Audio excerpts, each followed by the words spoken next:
Gavel, yeah. Good morning, everyone. We're going to have to do things this morning because mics are not available. So we'll try to do everything that we can and be as loud as we can doing it.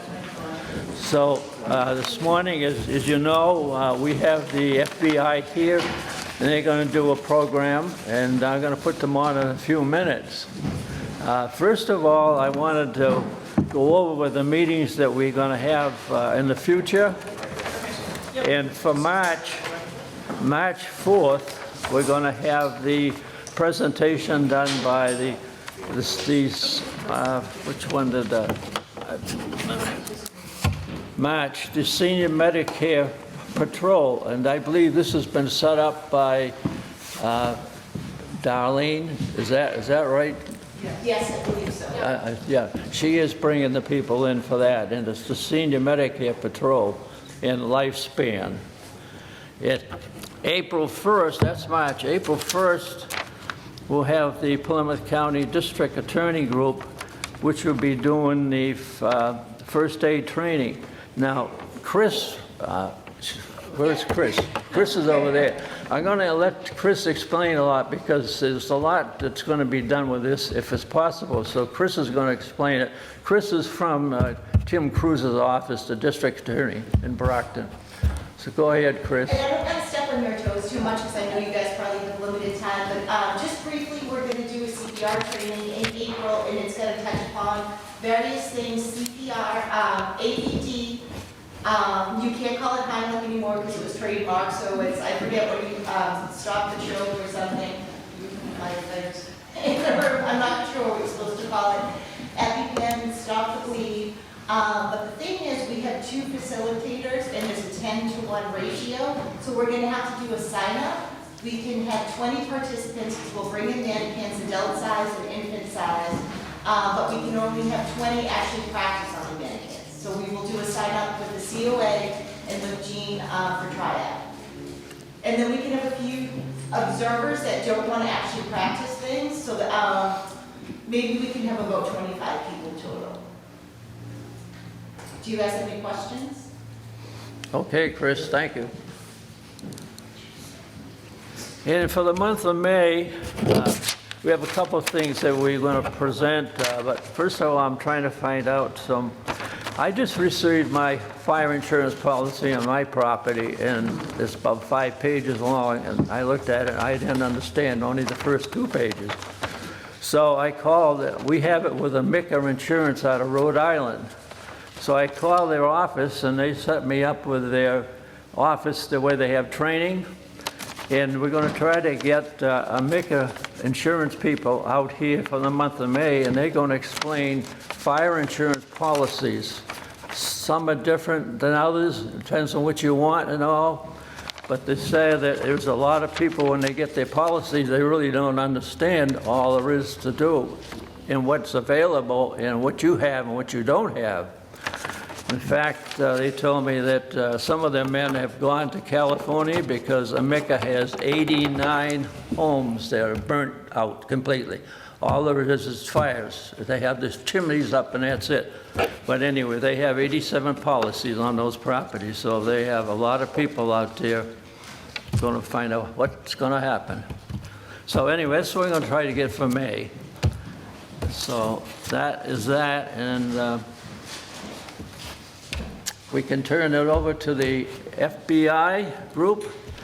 And as I say, we don't have mics available, so we have to yell okay. out. Hopefully you'll all be able to hear us. Sorry, Kim, were you going to announce who they were? It's on the paper. Go ahead. Go ahead. Sarah, we have Sarah Delaire, and am I saying your name straight? Yes. And Laura. Little. Sarah's special agent for the FBI. Laura's forensic accountant for the FBI. They're going to talk about elderly scams and how to avoid them. Yep. Well, good morning, everyone. Thank you for having us. So like she said, my name is Sarah Delaire. I'll give you a little bit of background about me, and then also where our office is located. So Laura and I are both employed with the FBI. So we work out of the Lakeville office. So we cover everything south of Boston and the Cape and Islands. So it's a pretty big area. So I've been a special agent for 21 years in Lakeville, and started my career doing crimes against children and public corruption, and have migrated to doing white collar investigations probably for the last 10 or so years. And fortunately, I have Laura, who's a forensic accountant in my office, that helps me with a lot of the cases, but I'll let her introduce herself as well. Laura Little with the FBI. I moved down to Lakeville, but I basically work in Boston Division, so that could be Maine, New Hampshire, Rhode Island, and anything in Massachusetts. And I basically work the cases, the financial aspect of cases with the agents, but I hit everything. Your distance is a little terrible. Can you speak up because we have people that can't hear you? Sure. Okay, thank you. I handle all violations, it's not just financial. I'm not just white collar crime. So I work everything that has a financial nexus. So, and throughout the presentation, if you guys have questions, feel free to shout them out. We're pretty informal, and we're lucky to have representatives from the Halifax Police Department and also the DA's office. So if there's something we can't answer, we'll phone a friend and see if someone can help us. But the reason we're here today, we're seeing an increasing amount in elder fraud, and with computers and all the different scams that can be done. Each week we're getting several calls where people are losing anywhere from like $1,000 to millions of dollars. So I think it's important that we come out and meet with the community, kind of let you know some of the scams that we're seeing. In the back we have a bunch of handouts in regards to a lot of the scams we're seeing. So if there's something that you want to get some more information about, feel free at the end to go look in the back and go from there. But this situation isn't going to go away. You know, computers are here to stay. We now have cryptocurrency that we're dealing with, and Bitcoin ATMs probably within a couple miles of here that bad guys are getting folks to enter cash into the Bitcoin ATMs and then convert it into cryptocurrency, and then it's gone. So we want to talk to you about all of that today. So today we're going to go over some statistics. It's going to be shocking when you see just the millions of dollars that is lost per year, and this is just going to be us talking about the Boston division. So when you think about the whole United States, it's going to be pretty big of a number. We're going to focus on why this population is targeted, who's doing it, how it occurs, some of the common scams, like I said, we'll talk about, and then there's also other scams in the back that we kind of go over on those printouts, and then signs of financial abuse in case you see some of your friends or family members kind of potentially being defrauded by someone. We need to be each other's advocate and stand up for one another. And then what can you do? Also in the back is a bunch of websites that you can go to in regards to resources in case you are a victim, and kind of what your next step should be. All right, so the elderly population. So 10,000, like it says, 10,000 people turn 65 every day. That's a staggering number. And it's reported that 4 out of 10 seniors are victimized, but like we know in most crimes, a lot of people are not reporting it to their local police department or the FBI because sometimes they've lost so much money that they're embarrassed. There's lots of reasons people don't report things, but we just know that that number is much higher. And then by 2030, 20% of the population will be over 65. So we're talking about a big group that these bad actors are targeting. You know, this is a group of people who have worked their whole lives, who have money saved up, hopefully to enjoy in retirement, and that's why this group is being targeted. And then, does anyone know what the Internet Crime Complaint Center is, IC3? Have you guys ever heard of that?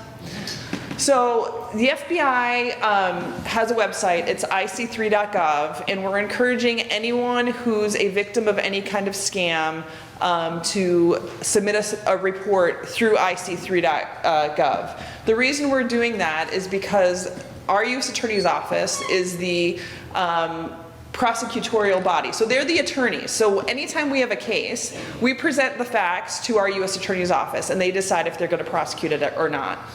Federally, we have a higher threshold of loss.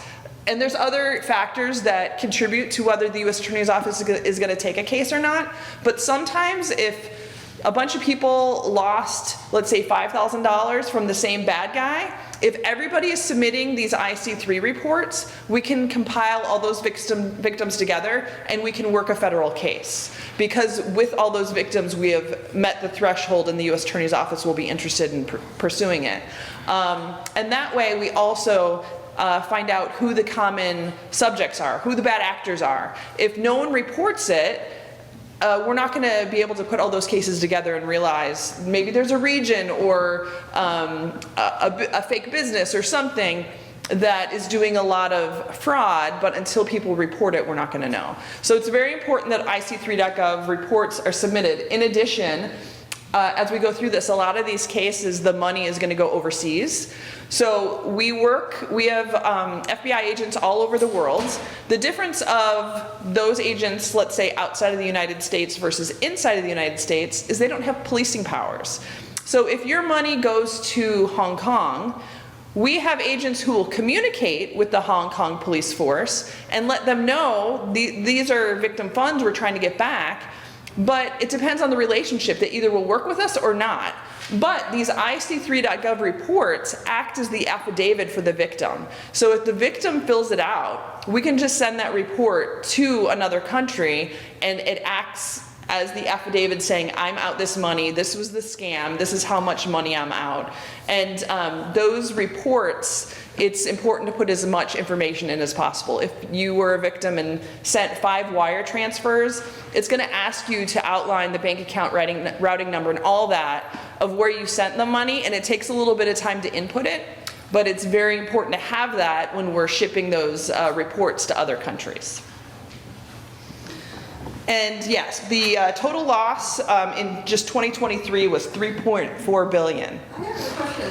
If you wrote out a check and it went to another country, you know, the fraud, they changed it, would the bank report that? I mean, if you go to the bank, and would the bank report anything, or would the person that's doing it need to redo it? It depends. Sometimes it depends on the amount. Sometimes the banks will file. Sometimes they direct their customers to file.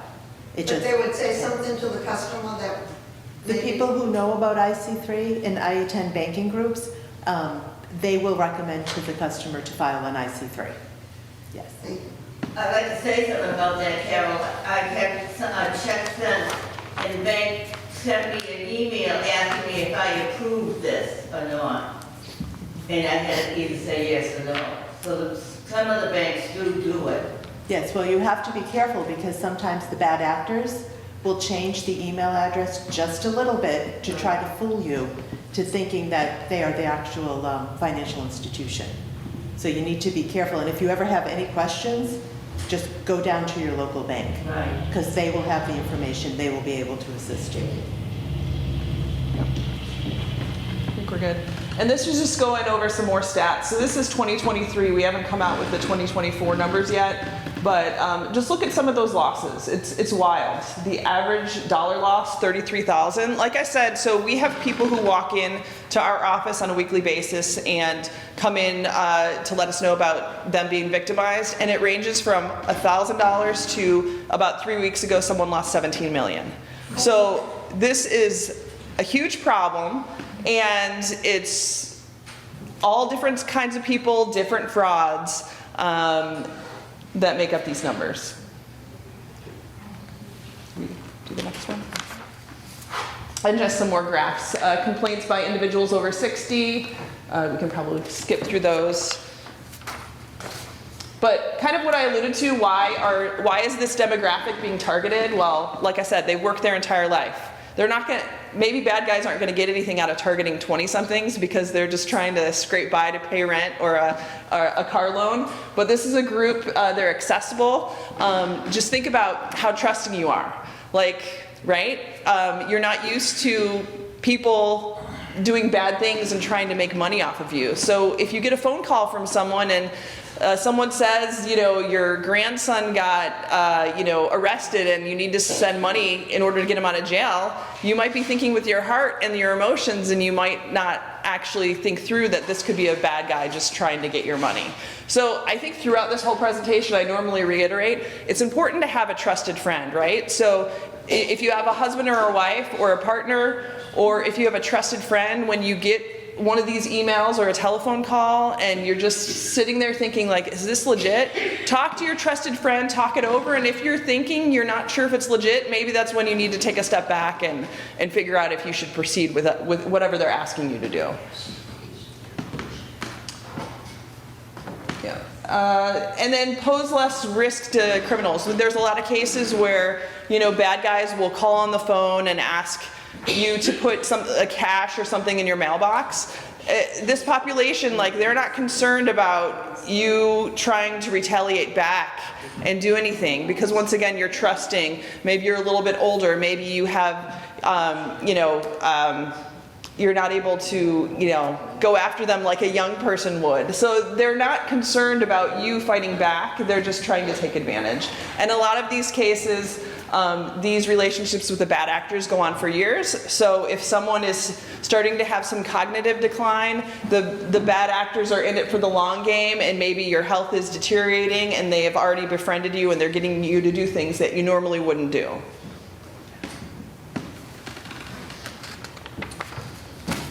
So who does it? Anyone. Kind of when I was alluding to the fact, like, kind of know the signs to look out for your friends and family members. You know, anyone can victimize anyone. So it could be family members or friends. It could be people posing as salespersons, and then maybe they start talking about some kind of investment scam. Caregivers, you have to be careful about. Lawyers or financial advisors. So we get a lot of cases. I don't know how many people have sold a home. A lot of people, right? So we have a lot of business email compromise cases where bad guy will have gotten into either your computer, the attorney who's closing on your house, their email address, or someone involved in the process, and they will just wait. They'll realize based on the communications back and forth that a sale is about to happen. You will have been given legitimate instructions as to where to wire funds for closing on a house. Bad guys will wait until you got those instructions, and then they will use the bad fraudulent email that looks very similar to your closing attorneys or someone involved in the process, send you an email that the wiring instructions have changed. And ultimately they'll try to get you to send the funds to a different account that's controlled by the bad actor. So like I said, some of these people are in it for the long haul. They may have already infiltrated an email account or a computer, and they're not going to do anything right away. They're waiting to see when they could get the most money or make the most damage in the situation. I have a question. Yes. To go back to the ones that they ask you to put them in your mailbox, do they actually go to your mailbox and pick it up, and how do they know where you are? Yes, so some of them do. So some of them are in, you know, local. But remember, like, these groups, they have people who are on the top, and then they have maybe money mules who don't really know what they're doing. They're just, maybe they answered an ad somewhere to make a little extra money, and they're told another story as to why they're picking up money or something from your mailbox. And that's how the organization get people to do things. That way the top guys aren't going to be affected, because if this money mule got caught, they'll just get someone else, but they're, you know, hiring people to be a part of the fraud scheme without them knowing. And we've had IC3 reporting that the bad actors will call you, pretend they're your financial institution, go through, somehow they have some fraudulent transactions on either your debit card or your credit card. You say, yes, it's fraudulent. They will tell you, cut up the card, but don't cut up the chip. And then they send somebody to your house to pick up the chip. Then they start doing transactions on your accounts.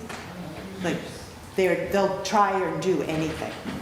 And I did actually put that public service announcement in the back, if anyone wants to read through the whole scenario. Yep. So pretty much, how does elder fraud occur? Like, any way possible. It's going to be on your computer, on your phone. You're going to receive something in the mail. It could be in person. So I worked a case for about 8 years. It was a Jamaican lottery case, and it all started with getting something in the mail saying that the person won the lottery. Ultimately, they communicated with the person for years. In order to get their, millions of dollars that they won, they had to send fees. That there were always issues with customs. There was always a reason that they had to send additional funds. And throughout the years, they ended up losing like $800,000 and never got their lottery winnings. Like, that's not how the lottery works. You go Powerball's high, so we go buy a ticket and we look to see if our numbers won. You're not going to get something in the mail about, trying to join the lottery. And the lottery will take the taxes. You don't pay taxes on your lottery. They take the money before they even give it to you. But in that situation, so the victim was about 75 years old. They started talking on the phone.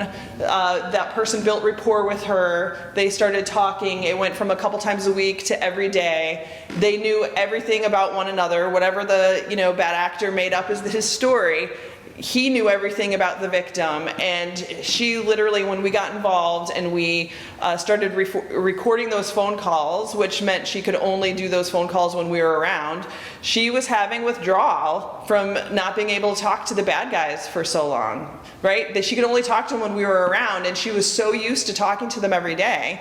And that's what the bad guys do. They build rapport and they build trust, and they're in it for the long game. Like, they got several $100,000 from her, so they were probably talking to 10 other people per day. But if you think about it, it's a pretty good living when all you have to do is talk to people and get them to send you money. So we just, like I said, you have to be careful. Have that trusted friend, partner, whatever. Something comes in the mail, something comes in your email. You have to think twice about it, because more often than not, it's a fraud.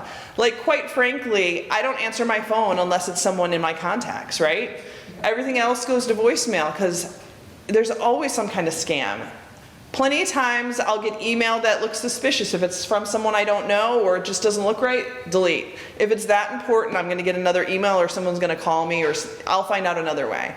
So try not to look at something and be like, oh, I'm curious to see what that is. It's better just to delete it and move on, because there's always someone trying to make money off of us.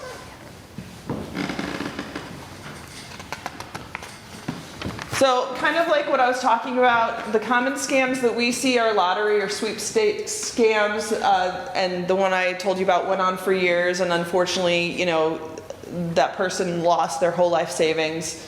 And really, those bad guys will literally go back and take the last $100 in your bank account. It got to the point where she was getting Social Security. They were asking for a large amount of money. She's like, I only have this amount in my bank account. And they're like, all right, we'll take that. Like, these guys are so bad, they will take your last cent. They do not care. And then sometimes when you run out of money, they turn you into the money mule. And they say, well, I have a friend that will help you out. They're going to send money to your bank account, and I need you to send the money on. And they're just victimizing the individual further. Yeah. And we try to do outreach too, just in case you're a money mule, if you're unwitting. We want to stop that too, because you are allowing the bad guys to receive victim funds and you're facilitating the movement. So think about the things that people ask you to do and talk to your trusted friend, and if it doesn't seem right, do not do it. Any quick way to make money is probably a scam. We're seeing that a lot. 20-somethings coming into the office and they're like, well, I found this ad online and they said all I had to do is receive money and send it to these different accounts. And it's part of the problem. Yeah. We're talking about official emails, so just look at emails. If you're expecting emails from someone, like, make sure it's the actual email. They'll just change things by one letter and try to make it legitimate in order for you to click on something. And anytime there's, if Microsoft calls you to tell you that there's an issue with your computer, don't do it. Don't click on the link. Don't call them. Remember, if someone's putting a telephone number in an email, if you want to call them, independently look it up somewhere else. I know we don't have phone books anymore, but Google it online, right? Try to independently find what that telephone number is, because whatever's on that email is probably fraudulent. And then malware, like if it goes with emails and clicking on things. If anyone wants to install like TeamViewer or some kind of application on your computer because it's going to be easier for them to help you navigate your computer, don't do it. They're going to have access to your computer after you're done with whatever problem you're fixing. They're going to be able to see all the files on your computer, and if you have banking apps or something, that could be a problem.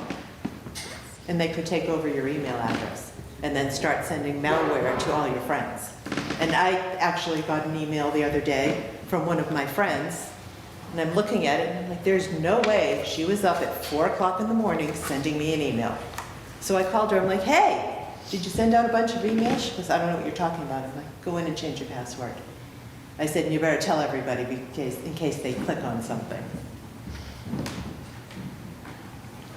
So one of the most common scams for us is the romance scam. So it doesn't matter what age you are, right? Everyone's looking for love. Well, if you go online, typically what'll start out, you'll meet on a dating site, and quickly you'll start communicating on another platform. And within a couple weeks to a month, whoever you're talking to, for the ladies, normally it's like some very attractive guy in the military, or he works in an oil rig, but the pictures are like, oh gosh, I have to continue with this, right? Ultimately, within a couple weeks, they're going to be asking you for money. So say they work on an oil rig.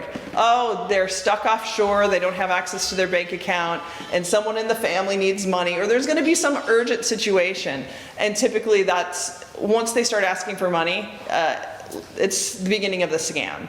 So think about that, and everybody's going to have a different answer, but in your life, how many times have you met someone online and you haven't met in person and you would feel comfortable giving them money? How many times have people you've met in person asked you for money? Like, in my experience, I haven't been asked for money a lot, so now I'm meeting this person online who all I have is a photo, and they're making up this story that has urgency in it. It doesn't make sense. Talk to your trusted friend or partner and say, hey, do you think I should do this and send money? Because if you don't send money, maybe practice not sending money, and within a couple weeks they're going to stop talking to you because you're not fulfilling their need of, being able to get your money. So yeah, romance scams, typically most cases start out with that. A lot of cases, romance scams, so it's like the oil rig story, or in the military and something's happened and they have to send money. If you're asked to send money, how about this? How many people know about Bitcoin? Okay. Bitcoin. Yeah. Would you guys, do you guys have Bitcoin wallets yourselves? Okay. So if someone asked you to deposit cash into a Bitcoin ATM, would you do that? No. Right. So if a lot of these romance scams are turning into, I'm unavailable to do whatever, can I get some money from you? And then they're having you, do you actually have the locations of them? There's 2 Bitcoin, just Googling crypto ATMs in Halifax. There's already 2 of them on Plymouth Street. And one of them is in the Stop and Shop. So a lot of them, the Bitcoin ATMs, they're going to have all these warnings because more often than not, there's not a legitimate reason to use a Bitcoin ATM. But the store owner, whether it's a gas station or whatnot, they're getting some kind of lease agreement from the owner of the Bitcoin ATM, which is, they're making some money off of it, so they don't care what's in their facility. But bad guys are now asking victims to put $30,000 of cash into the Bitcoin ATM. They'll give them a QR code so they can send it to the subject's wallet, and then they're asking them to delete all the communications that they had back and forth. So that's a red flag. If you're being asked to do something you don't typically do and you don't understand, just stop, talk to your trusted friend, your family member, or even talk to the local police. Like, the percentage of transactions at Bitcoin ATMs that are legitimate is very low. Their service fees are about 20 to 30%. So whatever is being sent, the machine takes 20 to 30% right off the top. Right. So if they're telling you it's an investment, you're already losing 20 to 30%. Yeah, and at this point, a lot of towns are trying to get ordinances in place that there's a maximum amount that can be deposited into the Bitcoin ATM. Because right now, the sky's the limit. You could put $50,000 in the Bitcoin ATM and it's gone. But because of the high likelihood that it's going to be fraudulent, whatever's happening there, they're working on ordinances to make the top amount maybe $2,000 a day. That way, if you are victimized, let's make it at least hurt a little bit less. Even though $2,000 is a lot of money, it's better than $50,000 in one swoop.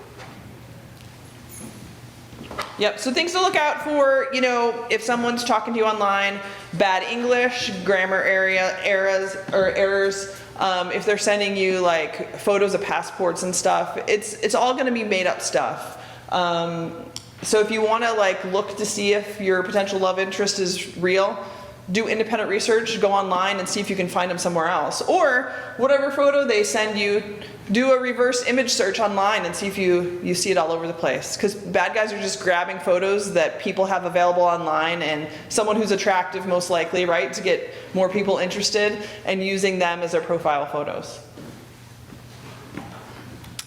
And Halifax and DA's office, anytime you want to jump in, feel free. We have seen more and more Bitcoin scams and cryptocurrencies. We've had a few in county, and then they directed the individuals to go out of county to deposit the money. So I thought that was interesting when you brought up the town ordinances. Yeah. So we'll just send them to a different town if they don't have one, if they get savvy enough. Yeah. And lots of romance scams.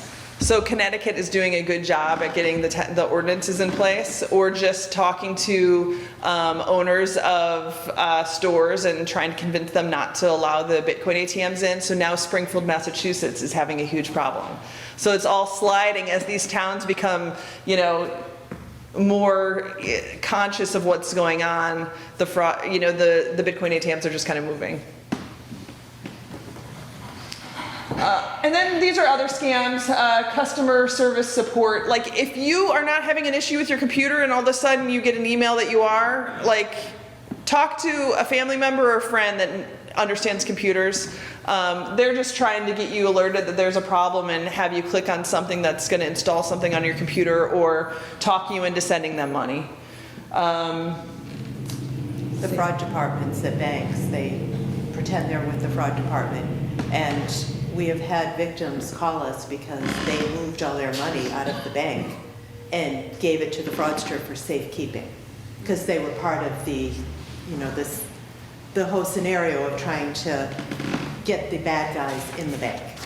And we're like, no, that's not real. I mean, if the bank ever contacts you, just go to your local branch. It's just so much easier. They'll already know if there's an issue. They'll be able to help you.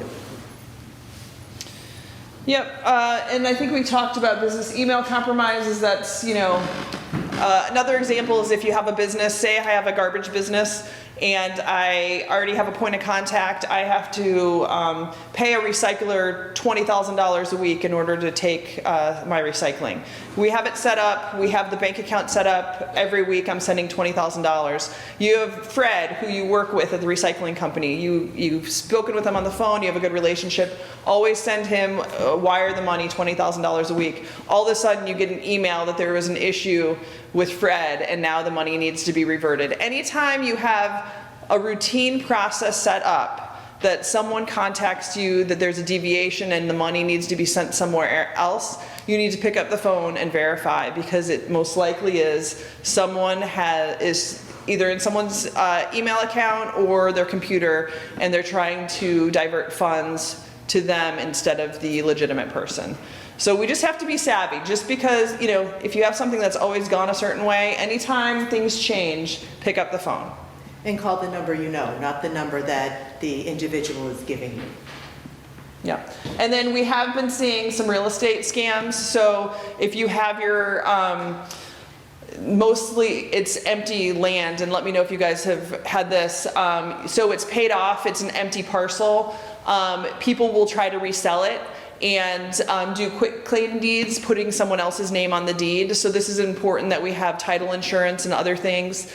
But we've had cases where people are like, what are you talking about? This is my property. I saw someone trying to sell it and negotiate, a sale of that. And they're like, it's not for sale, I own it. So just every now and again, I guess look to see based on your property if anyone has put in a quitclaim deed on it. And then gold bars. Do you have anything to say about gold bars? Or government impersonating scams? The IRS or FBI, for the most part, we're not going to call you. We're going to come to your house. I might call you to set up an interview if you're a victim. I don't want to just knock on your door.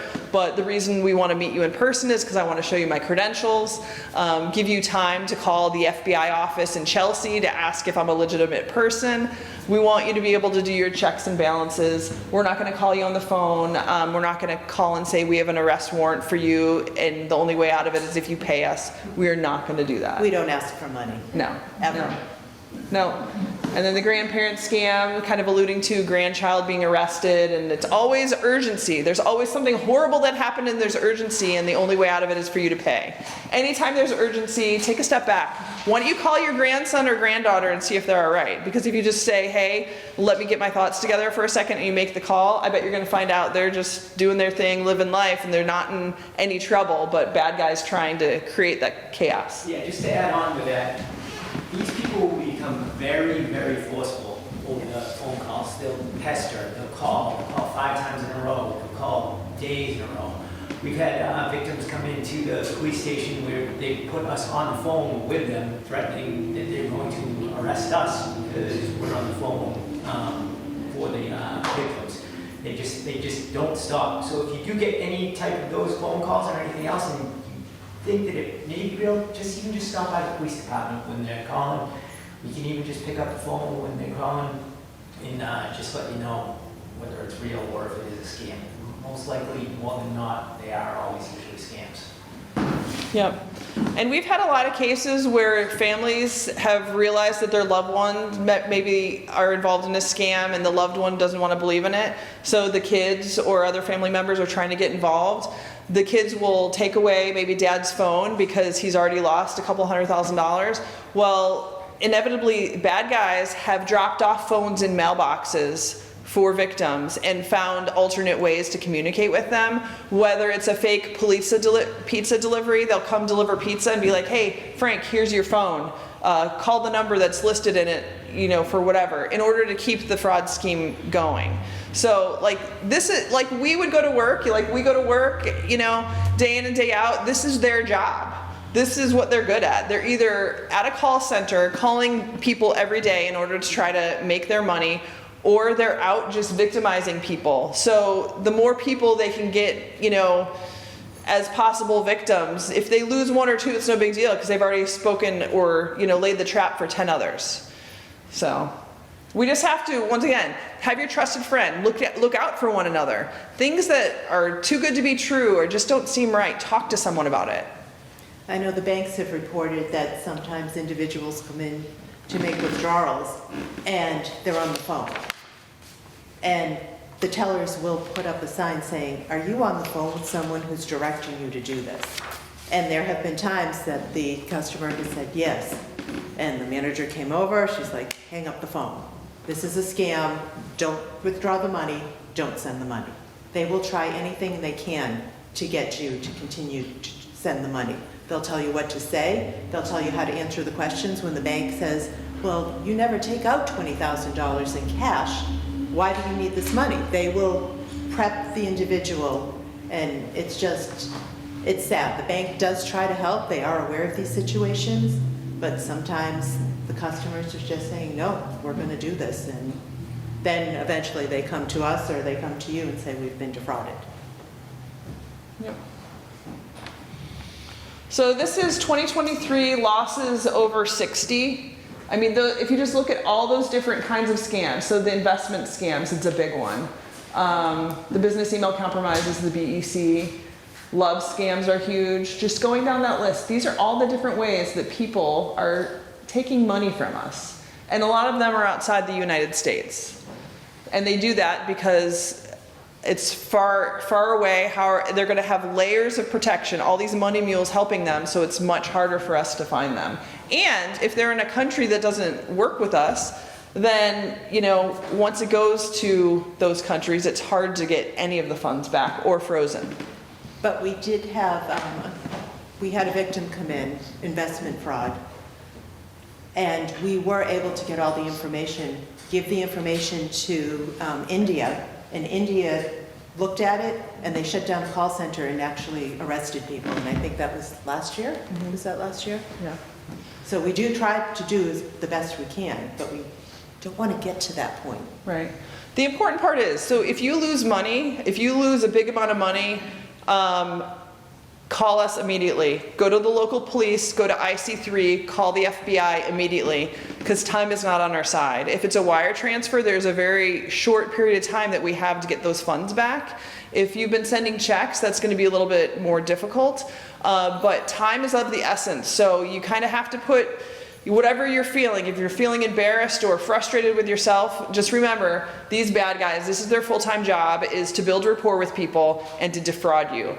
Like, so they're gonna have been doing this for years and they are awesome at it. So don't feel bad, but it's important to let us know immediately so we can try to get your money back. Because these loss numbers are just gonna keep going up. They go up every year. Yeah. All right, so this is just for Boston. It's staggering numbers. Like, look at those totals, it's wild. Yeah, investment 33 million. Yeah.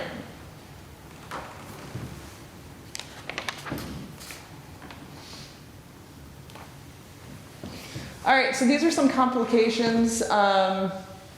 You know, a lot of the time, the bad guys will try to build that rapport and build that trust with victims and try to cut you off from your family members. So, like I keep saying, that the trusted friend or partner that it's good to bounce ideas off. Bad guys do not want you to have those conversations because they don't want you to think twice about what's happening. They want to be your trusted friend so they can be telling you, yes, this is a great idea to invest all your money in here. So just think about that. Who have you built those relationships with over the year? The guy that you met on Plenty of Fish and you spoke to for a month, or your daughter who's been with you your entire life? They're going to try to like push you to, you know, end relationships with people because it's not in their best interest. So just think about that. Physical, emotional suffering. You know, I had a lottery case where the gentleman sent about $1 million over a long period of time, ended up losing his business. And he was too ashamed to tell his wife. So what does he do? He brings his wife into my office and says, I want to introduce you to my wife. Can you tell her what's happening? And then he left the room.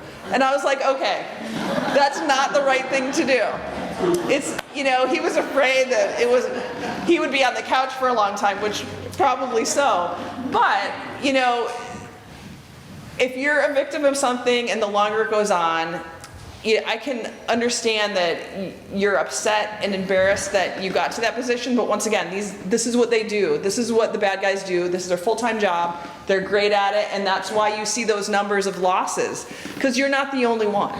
A lot of people become victims, but it's important that we just help each other out and talk about it. Yep, so in that case, that gentleman, he had to go back to work after he retired. He lost his business, so, you know, that's what these cases do. You know, they ruin relationships, they cause, you know, retirement to be different than what you thought it was going to be. And it's not good. So these are just some of the signs of abuse. To look out for your friends, neighbors, whatnot. Unpaid bills, you know, lots of mail. You know, the banks are good at identifying the customers that typically, you know, don't do large deposit or large withdrawals, and they do talk to customers, but if a customer is saying, like, this is what I want to do, the banks really can't do anything, but they will ask. So think about that. If a banking professional is asking you questions about a transaction, maybe you should not do that transaction and think about it and talk to your trusted friend or loved one. Because if it's raising red flags for a banking professional, we should think twice about it. And then just unusual friends, new names on accounts. You know, if all of a sudden the guy you met on Plenty of Fish wants to be on your bank account, probably a red flag. You need to slow the roll. Maybe you should meet him in person before you do that. But and also a lot of the lottery victims, the phone, like, we'll go to speak to victims, and most of the time they're pretty hesitant to acknowledge themselves as a victim, but their home phone is just ringing off the hook. And that's a good indicator it's the bad guy, because he wants to make sure that they're having that daily conversation, and most likely that victim was supposed to send money or accept money on their behalf to send it somewhere else. So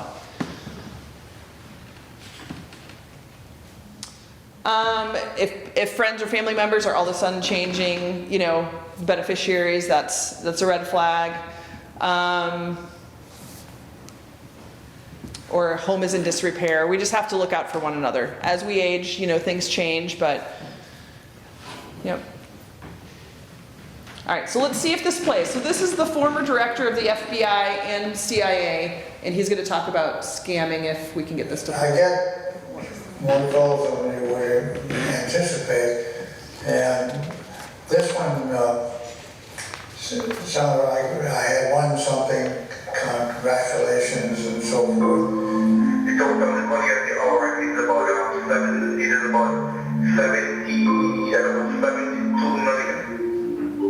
72 million, very first place winner. And the reason why I'm expecting you to give me some amount, because I knew some of your background check. I didn't know that you was a judge, you was a lawyer, you was in the U.S. Navy, Homeland Security, and the basketball team and all of those stuff. I do your background check.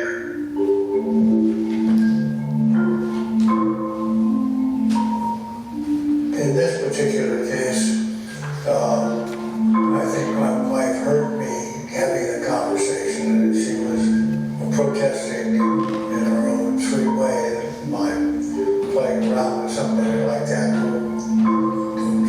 string him along. So he had to send $50,000 in order to get to 72 million. I don't know how the conversation turned sour, but it did. And at that point, he shifted gears. Instead of sweet talk, he began to threaten her. Hey, I know you're playing around, right? You know what I'm going to do? I won't call you back. I'm going to sue you. I'm going to kill your husband. I'm going to take your house in fire. Because you see playing around and you got to know what it matters. So listen, I'm not giving you any more warning. I'm just going to set up my guys and listen. Anytime you put back yourself in Washington, D.C., you'll be killed. Look at my her. I know you're home. You live the place where you're from at. You live at a very lonely place. And the moment you arrive, I'm going to put a shot in your hand. I'm going to burn your house down. I don't play. As time went along, I learned how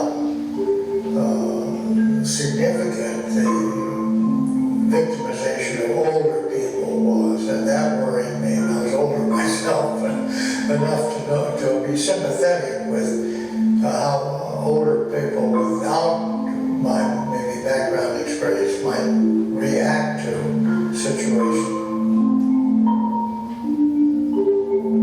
The average older person doesn't get caught in a bind where the screws are turning on them. They think something good is happening, they want to believe it, they find out it's not going to happen. They've often paid some money in order to get something that was explained was needed in order to go take the next step, to get bigger sums of money coming their way.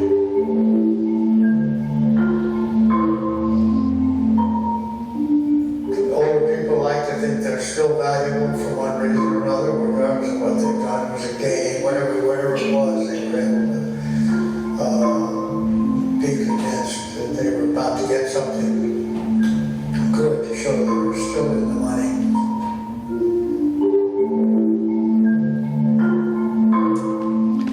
So the bad guy ended up being arrested and ultimately sentenced to 2.5 years in that case.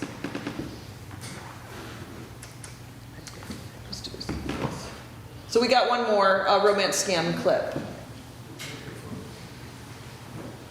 Was it more along the lines of a courtship, or was it more along the lines of a friendship? I think it was a mixture of both. You know, it's like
about that. She said it was smaller amounts over a period of time. So these scammers are in it for the long haul. So maybe 1,000 here, 1,000 there, that's still a lot of money, but it doesn't hurt as much as $1 million right off the bat, right?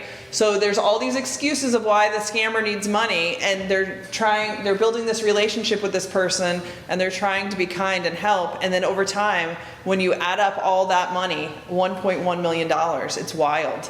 And it's just, maybe they're talking every day, but it's a short text or a short call, because the scammer just wants to make sure you're still on the hook and you're building that relationship and moving towards getting what they want, which is your money. I've gone through financials for one victim, and he said, I didn't really send that much. The family is the one that alerted us. And I went through the financials and I said, do you realize you sent over $100,000? He was shocked. And it was over a few years period. Like, he didn't realize he was sending that much money, because it was small amounts here and there over a few years. Because we're not all forensic accountants that have spreadsheets for everything. Laura has a spreadsheet for everything. I like my spreadsheet. If we were, then we would know, right? All right, so what can we do? So we need to be our own best advocate. We need to safeguard against, anyone getting access to our financial information or, computers. Make sure, let's focus on computers. If you're not the most computer savvy person, there has to be someone in your family or friend group that is. Make sure you are up to date on your antivirus software and malware protection. You don't want to download anything that you don't know what it is, or install anything that you don't know what it is. Change your passwords. Make sure your passwords have uppercase, lowercase, special characters, numbers. Don't make them the same thing. If your dog is Fluffy, don't have Fluffy be your password for anything, because once you start talking to the bad guy and they find out that Fluffy is your favorite, being, they're gonna be like, I bet Fluffy's in the password somehow. So we just have to be careful about that. When you're on the phone, it's up to you, but I think not answering calls from people who aren't in your contacts, that might be the way to go nowadays. Because if people are, fast talkers and are really good at building rapport, they can probably convince you to do anything. If they catch you in the right mood, right? Maybe you're feeling down because something happened and they catch you in that vulnerable moment and they're smooth talkers. We don't want that to be the case. Verify companies. So if an agency calls you or a company calls you, just don't take their word for it, what their number is or where they're located. Independently, trust but verify. Independently get information online or another means. Don't just believe whatever someone sends you. And don't send money to someone you don't personally know. We see a lot of cases. This started, a while back. Bad guys would have people buy gift cards and provide the gift card numbers over the phone, and then it would be MoneyGram or Western Union transfers, and then eventually the bad guys would get blocked. There's normally a range of things that they can get victims to purchase and easily give numbers to over the phone, and then they have access to those gift cards or I guess. We had a Forms of store money. actually called the Lakeville office one day and said, I have this elderly couple here and they're buying $5,000 worth of Apple gift cards. Could you talk to them? We're like, sure. Why are you purchasing these? Well, someone called. We're like, please don't. Don't purchase the gift cards. Do not give the information. This is probably a scam. Go to your local police department and discuss it with them. Do not purchase anything. Yep, and another thing to consider is maybe looking at your credit report yearly or freezing your credit if you don't think you need to get a new line of credit. Just because with our personal identifying information being everywhere, you never know when you've been a victim of some kind of hacking. So it's important to know that people aren't opening lines of credit like credit cards in your name. So that could be another thing. Contact your bank and credit card companies. You can double check just to make sure that you're aware of all the accounts in your name. It goes back to a trusted family member, right?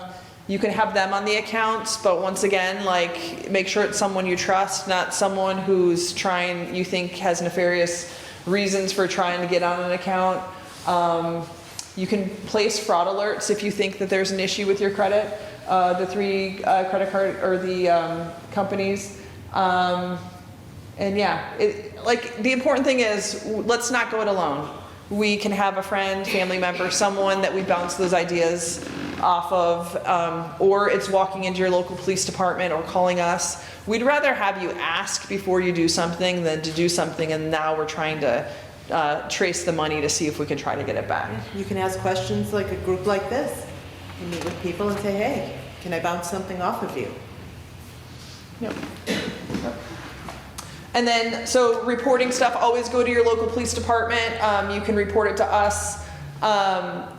In the back, there's some websites. The ic3.gov is a great way anytime it has to do with money to do those reports, because like I said, it'll compile smaller transactions in order to get the threshold up, so maybe we can work the case through the U.S. Attorney's Office. If not, we're going to be using those ic3.gov filings when your money goes overseas. So it's important that it's you and not the bank or someone else, because it's the affidavit of the victim that will allow us to use that as your affidavit and not have to do another interview in order to get that information to law enforcement in other countries. So these are, I have a printout in the back of these. These are some of the websites that we were talking about that you can get more information. And in the back, those are just information about all different kinds of scams. So if you're interested on any of them, definitely look in the back. But what kind of questions do you guys have? I had something come up on my computer, and it said that my information was in the black web. So I went to the 3 different credit, experience. The bureaus, yep. Right. I didn't really know how to get rid of it, so I did put a freeze on one of them, but I couldn't get a freeze on the other 2. So it was very confusing how to handle that.